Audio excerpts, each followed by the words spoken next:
Welcome back, ladies and gentlemen. Another episode on the MVM Show. I'm Titus, your host, and today we got Matt Zavlonic from Nebraska, good old Nebraska, the old Cornhuskers, and we've got a topic today that I think there may be a little bit, I shouldn't say controversy, but there may be agreements and there may be disagreements, but we wanted to come to you guys. The main part of this podcast is going to be with talking about sub gauges, but also we might dig into the weeds a little bit with Bismuth. But Matt is on today. Man, thanks for coming on from High Prairie Sportsman. What have you been up to? Oh, just trying to knock out some videos for the upcoming season and tending my garden a little bit and just counting down the days till till season, really. What do you got planned right now? Oh, I've got a pretty good garden of pumpkins, beets, onions, corn, tomatoes, peppers, carrots, squash, all kinds of stuff. Nice. I haven't been able to do, we used to have 5 acres. No, I think we were on an acre, but we had a really nice garden over there, but it's been a long time. I've been thinking about actually building some boxes because we live in town, kind of building those step boxes, where you can have like 6, 7 layers of, I mean, it's still pretty limited. I can't do what you're doing, but how big is that, by the way? Like, how big do you think that your garden is? I don't know. I've never even really measured it off or anything. It's not big enough though. I'd like to do a lot more. Yeah. So let's dig into the weeds here. There may be some people listening that, let's see here. I'm trying to remember. So I bought a 12 gauge. I've had a 12 gauge for a long time, and I was fine with it. I've kind of went through some things. I'll just kind of give a little background here. I had a shotgun I bought from Big Five, and it was just, I don't remember what brand it was, but it was like $300. It was a long time ago. I was early teens. And I had that for quite a while. It was just black and was duck hunting around that time. And then my house got broken into actually, and it got stolen with another gun. I think a 22 that my grandpa had given me. And when that gun got stolen, I got a TriStar. And so what's funny about this is I'm going this way for a reason. So I got a TriStar 12 gauge, but it was an over and under, but it was actually in Max 5, and the barrel was black. But I never really shot that good with it. Like, I shot trap and ski okay, but like duck hunting, I just didn't shoot that good. Plus, I had dropped it and bent the sight over. Well, I was like, I got to get rid of this gun. Like, I can't hit the broadside of a barn with it. And I had wanted the Browning A5 for several years, but the price, I was just like, I can't do it. Well, I finally traded in. The gun store that I went to had the Browning A5, and I bought that. So I not only traded the gun in, I also won a gift certificate for $300 from my gun store. And so I had a really good chunk of change to put down on the gun. And I believe I got my gun that I have right now for $1,300 out the door. And I had $500 to put down on it, so it really wasn't that bad for me. But I've loved that gun. I've been in love with that gun ever since. I like the high, the humpback, Yeah. Yep. But then it's kind of a long story to get there. But so I got that one. I've had that since 2011. Let's see here. No. I got back when I got back from deployment. So 13, I believe it was 13 or 14. And so I've had it for about 7 years and not an issue with it. I mean, nothing. But then I started talking, I don't know if it was you. I think it was a conglomeration, Matt, of you and Harrison. Okay. Because I believe Harrison had his 28 gauge first. And I know you've had sub gauges up. I'm not taking credit for that. Anyways, Harrison bought that TriStar. No, did he buy yours after he saw yours? I think he bought it. Buy his after he saw yours. I think so. I can't remember. I'll tell you sure. this. He will give me a text after this episode comes out. He'll be like, no, that's not true. I can't remember now. Because he came back there with me the first year, which was 2 years ago, almost 3. It'll be 3 years this. 1, 2. No, I guess it'd be 2, right? Yeah, 19. Okay. Did you have it then? Your 28 gauge? No. I got it February of 2020. Okay. I believe he's going to have to correct me, but I thought Harrison had his before that. It doesn't really matter. Regardless, I remember the first time I held it. I know I first seen it with him. Okay. And I threw it up and I'm like, this feels like a toy gun. But we had been talking for the last year about how a lot of these duck clubs in California use sub gauges and they do not allow anything over 20 gauge in their club. And their reasoning is here's the thing, is the loudness of it. Okay? Yeah. So I know some people probably aren't going to believe this, but it's amazing that you can maybe only be 300 yards away and you can't hear it that good. It's crazy.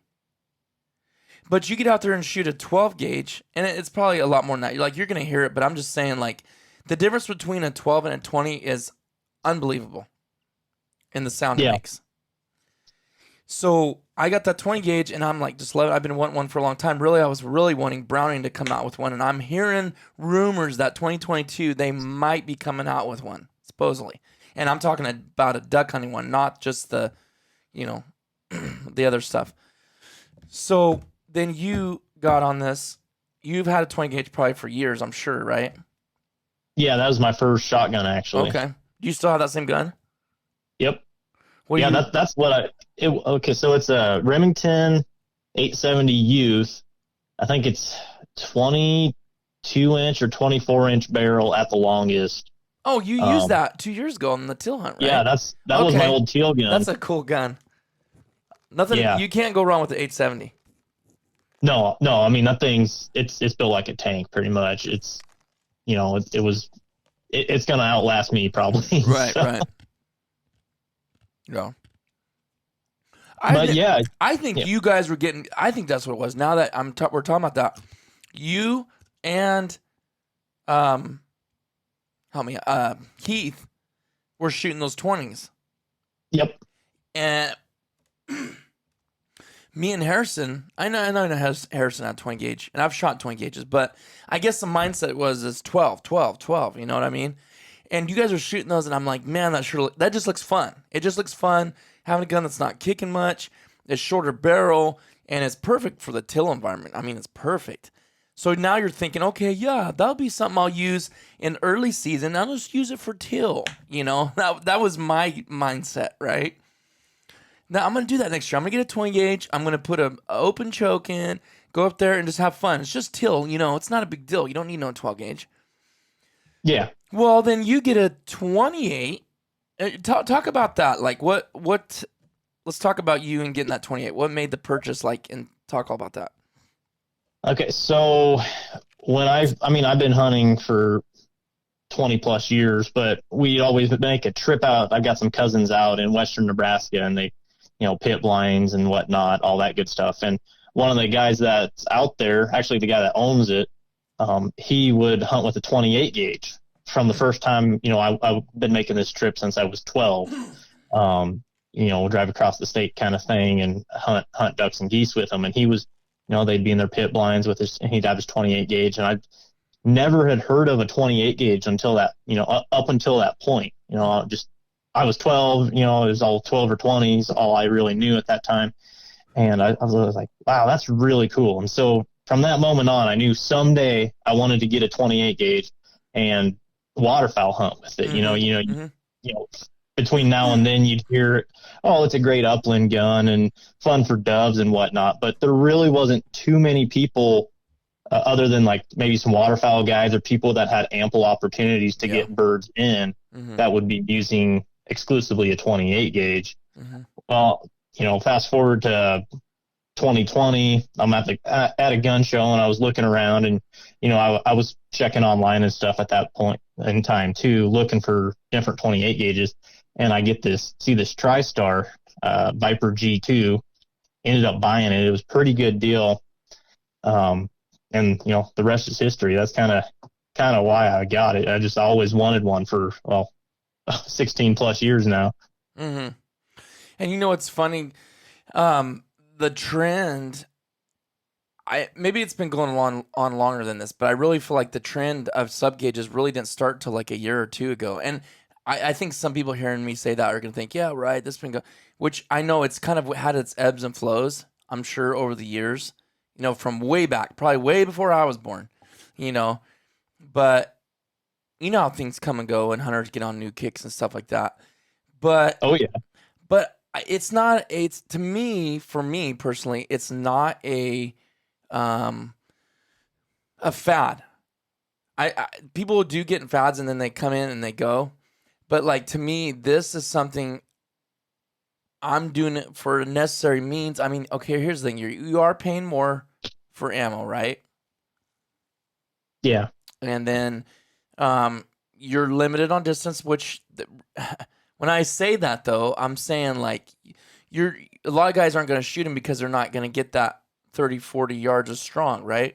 So people are not going to just shoot him that. But in my opinion, shooting this, it's a challenge. And when I say it's more of a challenge, I mean to get the ducks in closer, not challenge as in, oh, it's a challenge for me to really make a good shot at 40 yards. Because at that point, then you're like, that's not ethical, right? Yeah. So tell us how you feel about, like, what ammo do you pick and why you pick it. I mean, I don't want to get stuck on Bismuth because we're still talking sub gauge, but bring that into light about how deadly the combo can be. Yeah. Well, I guess, yeah, I mean, we hit on a couple things, or you just touched on a couple things right there. Number one, particularly in the 28 gauge, is like the shell availability. You have less options to pick up from, especially for steel. But I've found, with my 28 gauge, I want to be shooting premium ammo. I want to get the most knockdown out of each pellet that's hitting that bird. So that's why I ended up going with Bismuth. I shoot actually Boss to be specific. So that's why I shoot Bismuth out of my 28 gauge. And I guess, if you look at Boss's prices per case for all the different gauges, they're actually the same, or maybe $10 or $20 difference for, around a 200, all the way from 12 to 28, maybe 410 as well. So I guess if you're ordering Boss, the price doesn't change too much, but for other stuff, steel versus Bismuth or whatnot, it's going to be a little more pricey and harder to find. I guess what was the second part of your question?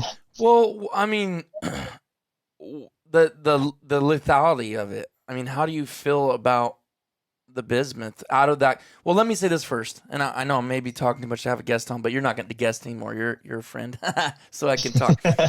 So this is how I feel. This is to make this plain beans right here and plain and simple. Let's take a 12 gauge with steel. A 12 gauge was steel, and my 20 gauge was steel. Now let's put Bismuth in there. My 20 gauge with Bismuth is as lethal. I feel is more lethal than my 12 gauge. Okay. Now and then downgrade to a 28 gauge versus a 28 gauge with Bismuth and a 20 gauge with steel is way more lethal than the 28 gauge. I mean, than the 20 gauge. So if you're wondering in comparison, that's how I feel when I'm shooting my 20 gauge out there and I got Bismuth in my gun and I use heavy Bismuth and I use between 4 and 6 shot. I literally am as confident and more confident than I would be ever with my 12 gauge with steel. That's how I feel about it.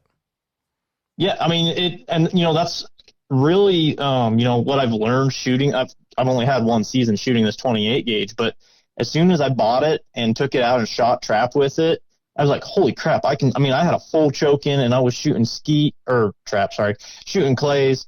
And I was just, I could barely miss with a full choke and shooting lead at them. I was like, this gun it swings so easy. It's so light. It's so easy to get up to your shoulder. And I think, all that really goes into it. And then you couple that with Bismuth for waterfowl, having confidence in your shooting and ultimately, being super comfortable with your gun makes a ton of difference. Oh, yeah. So, with the 28 gauge, there's literally no recoil. So, you eliminate possibility for flinching. You just all those things that, if you're new to shooting like a 12 gauge, even a 20 gauge will kick a little bit, especially with like a turkey choke or something in. Right. It just has a bunch of advantages. Now, don't get me wrong, you're limited on distance, but I don't shoot birds past 35 yards. That's just my personal shot range. I don't like, honestly, shooting them past 30, but so it works perfectly for me, and it just, there's a lot of advantages with it. And another one, like you touched on earlier, was it's less noisy. If you've, watching my videos, I've had a lot of comments say something like, wow, that's a really high pitched ring or whatever, after it shoots, it just like tings or something. It's not like a blast. So. Yeah.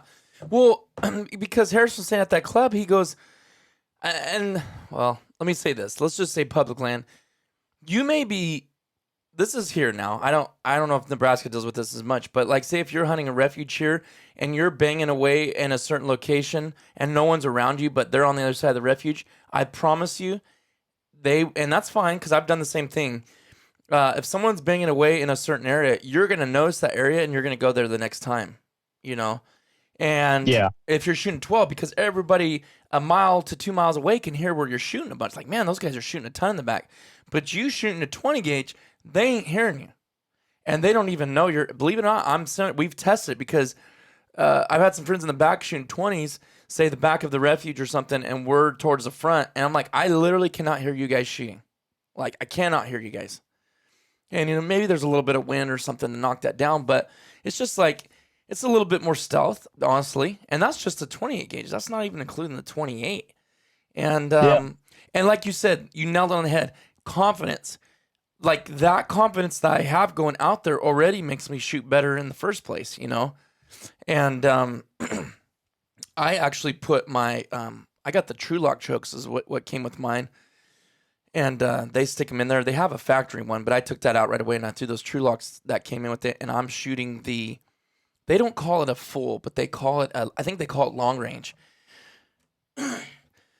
And I actually put that in there with it, which I shoot that in my 12 anyways. But I was thinking about keeping that at modified. But the reason I went to long range is because I talked to several old timers and they said, which I think anybody that knows anything about shot knows this, is that it does spread a little quicker. So I felt like that's what I was told. What have you heard, Matt? Am I wrong in that? With Bismuth. Yeah, I've been told it opens a little quicker, right? Yeah, it likes tighter constriction. Okay, is what I've heard. Okay, because I was told let's say if you have a full in there that you're technically shooting what is it called? What's the one below that? Modified. Improved modified, yeah. Improved modified. So it's like, okay, I'm not really a full, but I've got the in between there, and I shoot well with it. I mean, you have your off days every once in a while, but dude, you talk about shooting good. I feel like you shoot really good with your 28 gauge when it comes to duck hunting. Yeah. Is that just me, or how do you feel? No, I completely agree with you. It doesn't hurt that I'm shooting the bismuth with it, because bismuth will, it'll take a less than ideal shot, and we can touch on this a little later, but a less than ideal shot will still knock a bird down, and they'll more likely than not be dead. But I've shot bismuth with an improved cylinder all the way up to a full in my 28 gauge, and was still knocking birds down. There's really only one day where I had just what I would call really crappy shooting. I do have a video of it. It's not out yet, but it will be here before next season. But one bad day in, however many days of hunting I went on, I'm just super confident in that gun. And then you take like I took my 12 gauge out. I did a public land goose hunt, and I was shooting 3.5 inch BB, which I don't even like 3.5 inch to start with, but I got them for Christmas or whatever, had to burn through them. And you're touching geese and you're drawing feathers, and like these birds were 25 to 30 yards. There's no, I go back and watch that video, and it's just like, if I had my 28 gauge shooting bismuth through a full choke, I guarantee those birds would have fallen dead, more likely than not, compared to this. Yeah. I've seen it with my own eyes, Yeah, They're in Kansas. I mean, we can get into that more later, but yeah, totally. yeah. So I confidence. I think confidence in your gun, confidence in your shooting is just it's a huge part of it, honestly. Mm-hmm. And with the 28 gauge, that's the most confident gun gun I'm most confident with. Mm-hmm. I just couldn't get over. It feels as lighter than a 22. Like It's incredible. It's not a bad feeling because you know how some guns I feel like if they're too light, it almost feels odd and not right. It feels so light that it's almost odd, like a toy gun, but at the same time, it has just enough weight to me to feel comfortable. And that gun that you have, that's the only 28 gauge I've touched, and it just feels so evenly distributed in weight across the gun. Yeah, I mean it's a great little gun. I'll say that. I mean, I've got zero complaints about it. Yeah. It's a great gun. I have a little bit of a sad story about that. I won't go into it too much, but yeah, I had actually with the local gun store, I'd ordered one, and yep, it's on order. And then called because in California we have a 10-day waiting period, and called after 2 weeks. I'm like, oh, it's definitely over the waiting period. Now I'll just go pick it up. Was it already getting close to the place and called and like, oh, let me check and uh-oh, because when I ordered, there was 3 of them. And they said, I'm sorry, Mr. Headings, but we actually forgot to order that gun. And now they're all sold out. There's none left, and there's none anywhere. We can't get them. Would you like to be on the waiting list? Oh, I was so mad. I was so ticked. I was so mad. That was such a letdown, man. I can't tell you how many people I've had just like message me either on Instagram or YouTube or Facebook, be like, I was on the fence about getting trying a 28 gauge or buying a 28 gauge, and you finally convinced me. So I don't know if I drove up demand or what, but they seem to be a hot commodity. You definitely convinced me, man. I mean, like Harrison, he shoots it and he does great with it, and so is you. So it's like.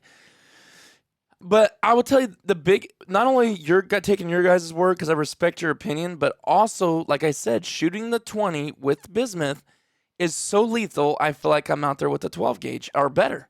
So I know it's almost like jumping down from a 12 to 20 for me, jumping from a 20 to a 28. Because if I put Bismuth in that, it's going to be deadly. Yeah. I wonder what the difference is between shot in a 28 gauge shell versus a 20. Do you know? Just kind of guessing. Not off the top of my head, I don't. Yeah. Regardless, it really doesn't matter because it's doing the trick, Yeah. Yeah. Huh. Well, I don't know. Like, I didn't want to get stuck on the like the kind of being able to be more quiet, but also handling and then the kick.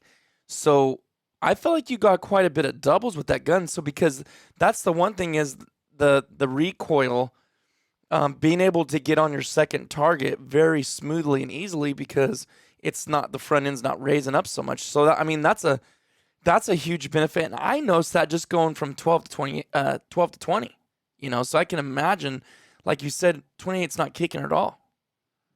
Yeah. I mean, it's you can just swing through birds so much easier with it. It's just another reason to love it, honestly. Do you think anybody's going to come out with a 28 hunting model or its specific waterfowl? I'm trying to think if you see that happening in the future. Oh, that'd be awesome. Yeah. It's just one more thing I can blow money on, I guess.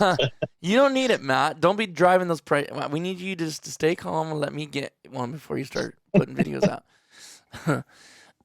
But I'm gonna still try to get one. I thought I'd order that gun in December, and I was gonna be able to have it for the rest of the 2021 season. But yeah, so we'll try again. Maybe I can get one. The only thing is, it seems like gun sales have slowed down one bit, if not anything, picked up more, huh? Yeah. Is it like that in Nebraska too? I mean, do you notice that? Oh, I mean, stuff's stuff's slowly getting restocked, and I can walk in Cabela's and there's still pretty good selection of guns and whatnot, but I'm sure it's not near as bad as out there, but there's definitely a shortage of stuff. Yeah. All right, well, let's kind of go into we can talk some more about 28s or whatever and 20s, but let's go a little bit more into the bismuth. So, you shooting Boss, I'm shooting heavy shot, which is the heavy bismuth. What's your opinion on bismuth? What do you like about bismuth? So there's a couple things I really like about bismuth. Number one is the knockdown power, and I guess just to put it in layman's terms, there's with steel, you've got to amp it up with, you got to get it up to velocity just to have it penetrate and, have better killing power. With bismuth, you don't have to. I mean, you think about your typical steel load is probably 1550 FPS versus bismuth for the Boss that I shoot is 1350. So it's not moving near as fast, but it has more knockdown power. I mean, it's similar to lead in that aspect. So that's one good thing. And then because of that knockdown power, which this is probably my favorite part of bismuth or thing I like most, is you can go up shot sizes. So if you shoot, say, 2-shot for geese or ducks in steel, you can knock them down with 4-shot bismuth because it has similar knockdown power. Right. That's just, based on all the physics and stuff. We won't get into all that. But, so then when you have smaller pellets, you can get more pellets in your gun and might be able to get a better pattern. Granted, bismuth can have, it has flyers. It has more flyers, it seems like, but it works. It's less, like I said, less than ideal shots, where you shoot the back end off a bird, or those flying away shots where you get them in the butt. And with steel, those birds are flying away and they'll probably go down, but they might just be crippled or they might die 2 miles away. Exactly. And some eagle or something will get to enjoy them. But with bismuth, they're not making it near that far. They're either going to fall to the water or, fly a little ways, and you should be able to at least put eyes on them and be able to go get them. Yeah. And what we had talked about earlier before this podcast is, like you said, you already said it, but just to reiterate on my end too as well, like if you're making a shot and I'm making a shot and the majority of my pattern hits from the middle of the bird back, they're going down. They're not fighting it and continue flying. They are going down. And by the time the dog gets them back or I go pick them up, they're dead. And I can't tell you how many times last year me and Thomas would say that. Like, if that was still, that bird would have kept going, and if he didn't, he would have sailed a mile. And like you said, we would have lost him. But it not only did it tick him down on a bad shot, but by the time you got there, they're dead, which makes it easier for the dog to get them. So I mean, like I feel like you're saving so many things as far as saving the bird, like harvesting the bird and keeping it and actually getting it in your hand. Well, yeah. Speaking of saving things, we kind of touched on bismuth is more expensive than steel, which it is. It's a lot more expensive. And, I used to be of the mindset like, well, steel shot will still kill birds. I'll go buy Super X's from Walmart for $12 a box or whatever and be fine. Well, if you're having a bird fall dead or, you're not wasting a shell selling a bird and not retrieving that bird or, better yet, crippling the bird and then you're chasing it around, how much time does having a dead bird more often and shooting less cleanup shots at it with bismuth? I mean, it has to all pencil out eventually, especially if you hunt a lot. Oh, at least, I've spent at least an hour before looking for a dead bird with steel or crippled bird.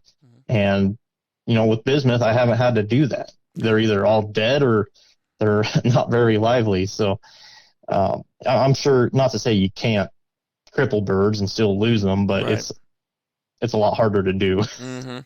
And that's what I was telling Thomas. I was like, man, I wish so bad I would have been tracking this for the last 5 years, like going from steel to bismuth. I wish I would have tracked that because I know that'd be kind of tough to track, but just count all the shells you shot and then the secondary shots of them on the water if you had to do that. and try to get some averages there. I mean, there's a way you could track it, but you just have to keep every angle probably, you know what I mean? But Yeah. it would be, I feel like I shoot less and harvest more. Personally, that's how I feel. No, that exactly. Well, and it being expensive, I mean, whatever Boss is a dollar and some a shell, I think, or whatever. I don't off the top of my head, I can't remember, but you want to make sure you take your time and have as Yep. best of shot as possible. Yeah, I was literally just about to say that. Like, and it might be because we're not just blowing stupid shots. You're waiting for the right opportunity, which is technically what you should do anyways. You know? Yeah, exactly. So yeah, and I said that to someone the other day. I said, you know what? I'm not just throwing steel down, throwing shells down range just because you hunt with different people, and a little bit people are more just shoot happy. But you're like, Yeah. well, technically, I'm not going to do that. I'm going to wait for the shot I want, which I think from all the people I've hunted with, I feel like you're like that more than anybody I've ever hunted with. But that's something to be said. Like, it doesn't make you better or me better than anybody, but I will say you are very selective of your shots, but you look what you walk home with, and you probably shoot a lot of shells than me or a lot of people, honestly. So it's good that you already had the discipline, but I bet you this makes you even more so like that. Yeah. I mean, and it helps. And like I said, though, even on less than ideal shots, it still proves lethal. So it all goes into it. Now, the rumors have it, and we were talking about it, about people saying how bismuth kind of breaks up or in flight. I have not. I've seen a couple of pellets, whatever you want to call it, shot that's broke, or kind of you come in. So like you say, you're skinning out a bird, or you're getting ready to breast out or whatever. You'll see a couple fragments where it split up, but I don't feel like that hurts anything. No, and talking to people that hunted way back in the day, like when lead was first outlawed, whenever they first came out with the bismuth loads, they were light. They weren't as. I don't believe there was as much bismuth in them back then. Like now, there's a little more bismuth, so it holds together better. But back then, it was more, like half. I don't even know what the percentages is. I'm not even gonna speculate on that. But basically, these bismuth shot shells back in the day would just fragment all to heck, and they either want it penetrated, or you just have all kinds of little shards of metal in your bird, which you don't really want that. But shooting Boss, I haven't had that issue. I've had some split in half, but they copper plate their bismuth. So that's the difference between like your heavy bismuth and Boss bismuth, is they put a copper plating on top of it. And I guess it helps like smooth out the pellet, which helps for penetrability into the bird, which you can, does it need that? Bismuth is good either way, but right. Just it a little does help extra help. Yeah. Yeah. And, added benefit of that is it helps it stay together as well. But the only thing I've ever seen is that the pellets split in half. And I don't know if that's from the pellets hitting each other in flight, or, it's hard to say, but it's not an issue in today's bismuth loads, at least with my experience. No. And what's insane to me, and I think it's common sense. This is the reason why bismuth is so good, and that is the penetration. I will swear up and down to anybody that wants to argue about it, which I don't think people really do. Like you said, there's going to be people, you used to feel that way, I've felt that way. I'll still kill them with, and that's fine. That's totally fine. I literally don't care what anybody uses. I don't care if they use a state, Fiocchi's, heavy metal, Boss. I don't really care what anybody uses, but if people are on the fence line, I will say, hey, this is what I think. And the penetration is insane. Like you said it. I've watched it. You've watched it. If you hunt long enough, you've seen steel bounce off ducks, bounce off geese, feathers go, and they just keep acting like nothing hit them. When bismuth hits them, it goes in through the breast meat into the vitals and kills those birds. I mean, kills them.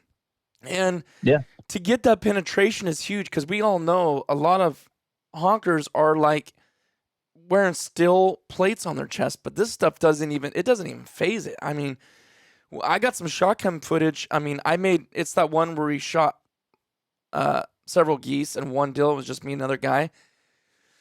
And when I shot that first one, I head punched him because, I mean, it threw his head back. But the second one, you could see where it was back farther. And usually in geese, if you shoot them far enough back, they're not going down. They're going to keep going. And it folded him. And I was like, in my mind, watching that shotgun video, I'm like, how did that fold him like I just shot him in the head?